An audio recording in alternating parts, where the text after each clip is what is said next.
Howdy hanging Dino Dudes, it's me the Media Raptor, and welcome back to another episode of Reaction and Review with the Media Raptor. If you can't tell by the title or my little buddy here, tonight we're going to check out a 2018 animated movie, one I am super excited for. Batman, Gotham by Gaslight.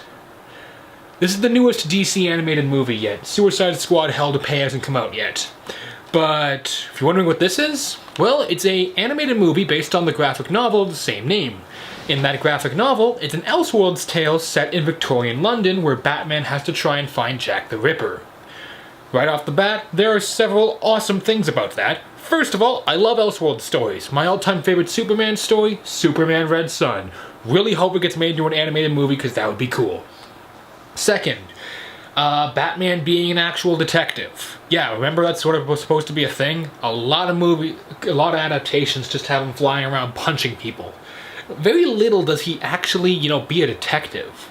Or maybe I'm reading the wrong comics. It could be either. I'm not gonna say, I don't wanna, forget it, you get my point. I'm excited to see Batman try and be a detective.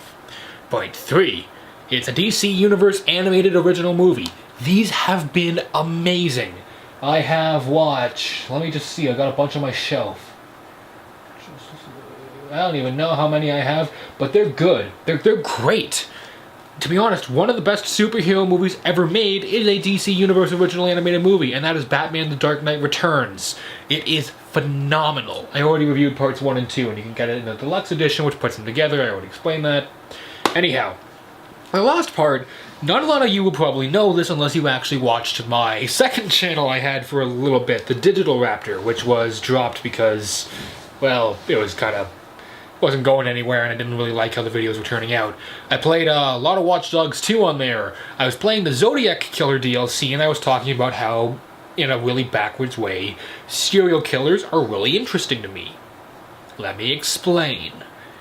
It's not the murder, it's why they commit murder. To me, I'm kind of fascinated by the mental workings of people like Ted Bundy, Charles Manson, and the Zodiac Killer. I find it fascinating how they work, how they were either caught or some of them, and like Jack the Ripper and Zodiac Killer, never got caught. And it's just kind of scary stories I like to listen to because it's so fascinating about why normal people could commit such horrible deeds. And perhaps the one at the top of that entire list as probably the most infamous serial killer of all time, Jack the Ripper. If you don't know who Jack the Ripper is, let me give you the really short version. Back in the late London era, he was a guy who was going around killing prostitutes mainly. He would also send letters to the police saying, here's where you'll find the body, but you can't catch me. He was nicknamed Jack the Ripper, and everyone feared him. He was never caught. He is dead now, obviously, I hope at least. And even to this day, nobody knows who he was. But because of him, a lot of things changed, police-wise. It's actually quite interesting when you find out the whole story. Go check it out. Go read up on him online. It's quite fascinating. But right now, I'm super excited to watch this. I'm looking at the screen I have it paused at. It says rated R for some violence. That better be some graphic some violence. And on the back here, hey, it's rated 14A. The Canadian Film Board completely messes up once again. Or they might actually be dead right and this really isn't that bad. Either way, I'm excited. Let's check it out. I was going to review Blade, but Batman Gotham by Gaslight kind of took precedence. But yeah, I got Blade on VHS today as well, along with this. So yeah, let's just kick back, relax, and check out Batman Gotham by Gaslight. That title is also amazing. Okay, so two things. One, somebody pointed out a while ago that when they try and mix CG in with their 2D animation, it isn't, the best. That was pretty obvious here. And two, we have Poison Ivy strip dancing. This is not how I thought this movie was going to begin. So far we're kind of getting to see who everyone is. They kind of build into it. We have seen Jack the Ripper kill, it was cool. But we've seen Bullock, Selena Kyle, Hugo Strange, Poison Ivy, Bruce Wayne, Batman, Tim Drake, Jason Todd, and I love what they're doing with them. What? No. They've got these little, You said she was working. These they've got these sort of Victorian London takes on them, and I think it's great. Okay, this is really kind of petty considering how awesome that fight scene just was, but James Gordon, his wife is named Barbara. I can't be the only one who finds that kind of weird. And yes, I get that it's probably like just a, you know, a little nod to the character, but that's just weird, dude. I'm just gonna, yeah, I'm gonna stop thinking about it. Wow.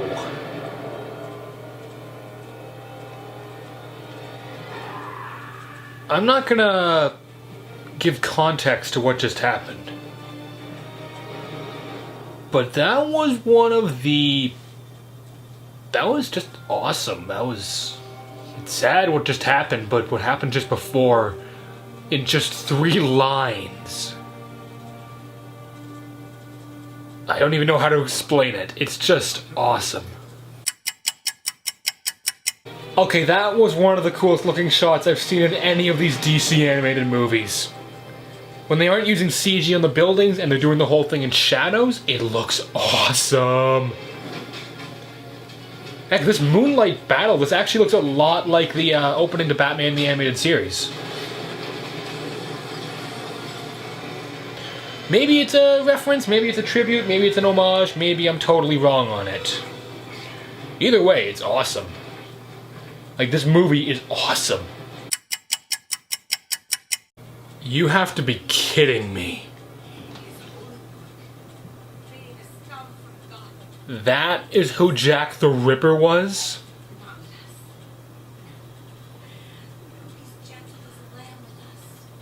Okay.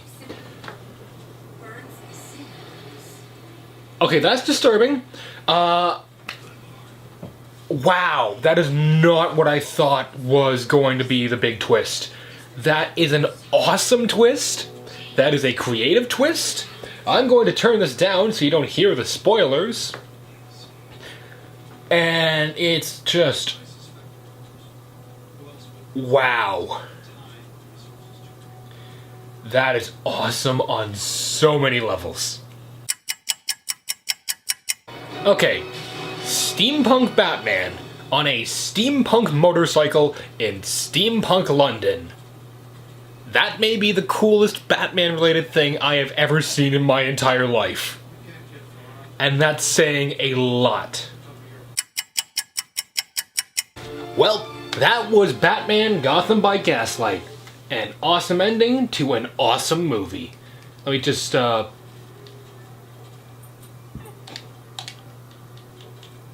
eject the disc real quick, so... yeah. Okay, so... if you guys hear something in the background, that's just the theme I have for my PS4. I have the Watch Dogs 2 theme on. Yeah. Batman, Gotham by Gaslight. Is it any good? Was it worth the wait? Is it worth hanging out with a little steampunk Batman to watch it? Yes, yes, and yes. Straight off the bat, I forgot something really important about Batman Gotham by Gaslight. Something which to me at least, makes it a little bit better. Even though it's already awesome. It is based on a comic written by Mike Mignola.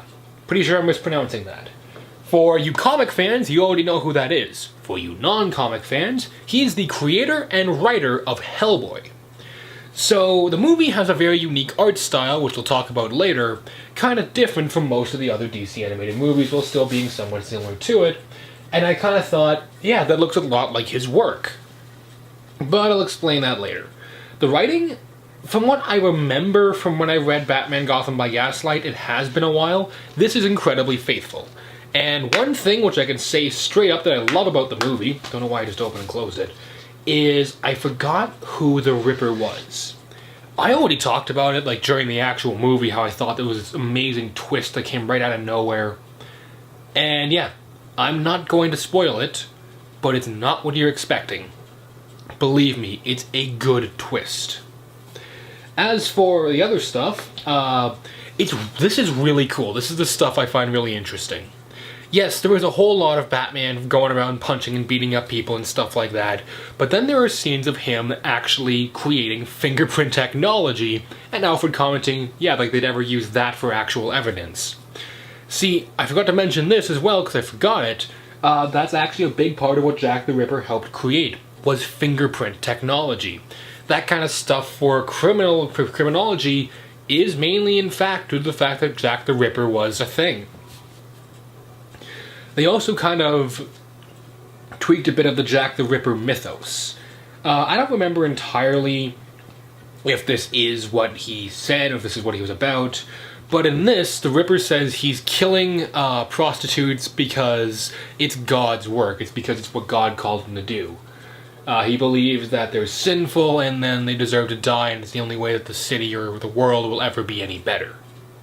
Kind of dark when you think about it, especially because in Victorian London, life wasn't great for a lot of people.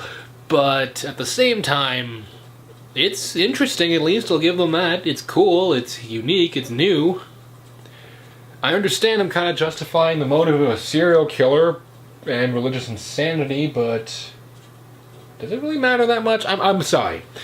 Thing is, I love how they wrote Batman in this by making him very much a detective. He is very much a hard thinker. He's stuck with these questions and ideas. He's stuck trying to figure out even till the end who Jack the Ripper is. In fact, he doesn't figure out who Jack the Ripper is through deduction. He finds out, admittedly, this was kind of dumb for about 5 seconds until the twist hit, by sheer dumb luck. Although it was because of his training. So, I'll give him that. Yeah. One problem with the movie, and this is a problem, I think I've mentioned this in every single DC animated movie I've done, aside from probably Batman Dark Knight Returns, it's 71 minutes. That's great, because now that I have a bunch of them, I'm going to do a mega binge soon, and watch as many of them as I have as possible, back to back to back to back to back, just because I can. The good thing is, it's just over an hour. It's 71 minutes, 78 minutes, so you can sit down and watch it in just under an hour and a half, get a sandwich, whatever you need to do. Problem is, I'd love to see more. I'd love to see more Batman Gotham by Gaslight. I'd love to see more with the world they've built. I don't know if there was ever an actual Gotham by Gaslight sequel of any sort. In fact, I am 99% sure there wasn't. Let's look that up. Because I'm pretty sure it would have been mentioned or something. Either way, hang on. Spawned a sequel. Okay.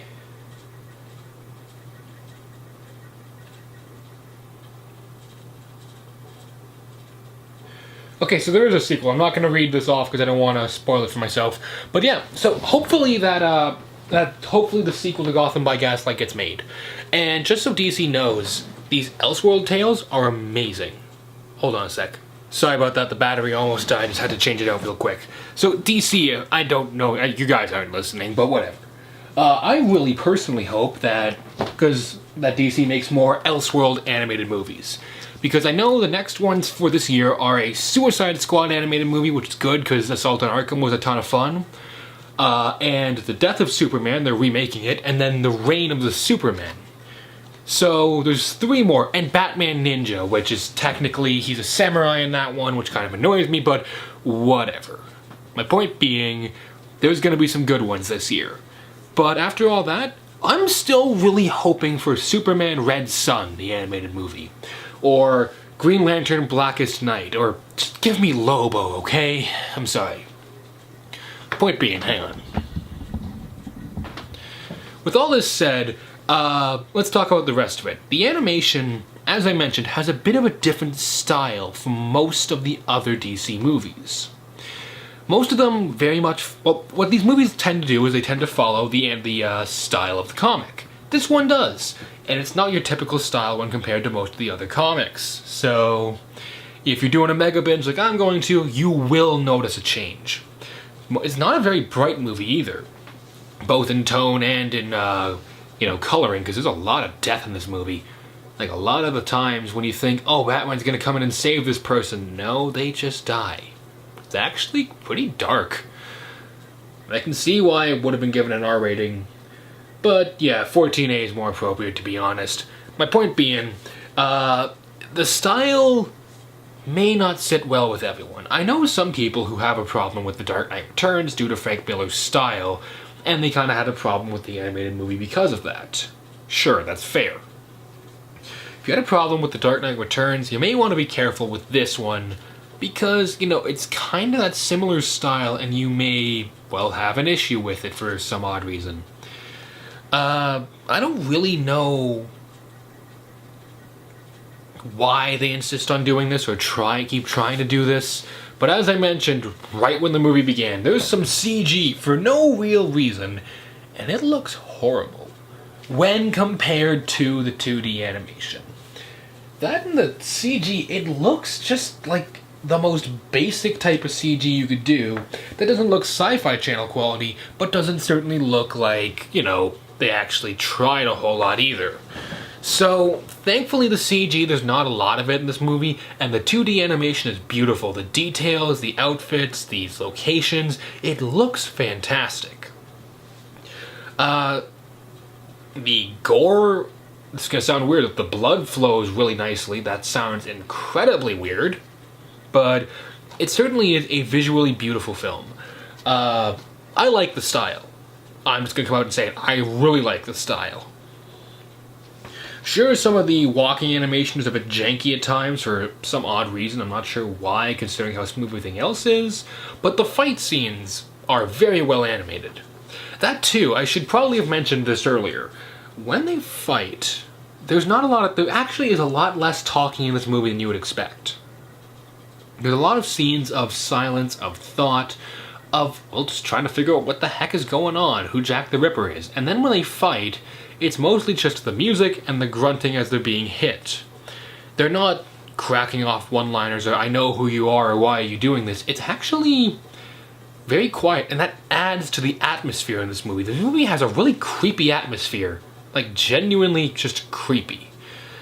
My point is, it's got some actually kind of scary scenes as well. Well, not scary, but very tense scenes. They kind of make they kind of chill your spine a little bit. Not like you're gonna wet your pants horrifying, but certainly like, oh, that is actually kind of tense. That's well done, DC. Well done. Acting, we got a whole new cast again. They tend to recast Batman throughout these different movies, and I've heard quite a few. This one is great. He does a fine job. His name is John Cena.